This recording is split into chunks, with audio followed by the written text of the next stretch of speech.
નડિયાદ મહાનગરપાલિકા દ્વારા વેરા વસૂલાતની કડક કાર્યવાહી કરાઈ। ત્યાર સુધી બાકી વેરા મામલે 88 મિલકત સીલ કરાઈ હતી અને કુલ 1937 લાખના વેરાની વસૂલાત કરાઈ। આ અંગે પ્રતિક્રિયા આપતા ડેપ્યુટી કમિશનર આનંદ ઉકરણીએ જણાવ્યું કે 31 ડિસેમ્બર રિબેટ સ્કીમનો લાસ્ટ દિવસ છે। ત્યારબાદ કોઈપણ કોમર્શિયલ મિલકતમાં 10% રિબેટ નહીં મળે। નગરજનોને રિબેટ સ્કીમનો લાભ લેવા માટે બાકી પડતા વેરા સમયસર ભરવા કોર્પોરેશન કમિશનરે અનુરોધ કર્યો। નડિયાદ કોર્પોરેશનમાં બાકી મિલકતદારોની સામે આપણે એક ઝુંબેશ ચાલુ કરી છે।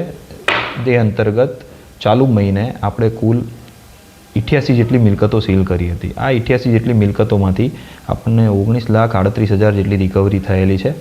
બાકી સીલ મારવાની કાર્યવાહી ચાલુમાં છે।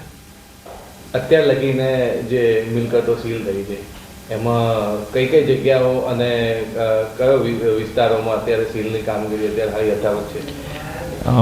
તમામ કોર્પોરેશન વિસ્તારમાં આવતી તમામ મિલકતોમાં આ કાર્યવાહી ચાલુમાં છે। હાલ અમે કોમર્શિયલ મિલકતો ઉપર અમારું ફોકસ કરી રહ્યા છીએ।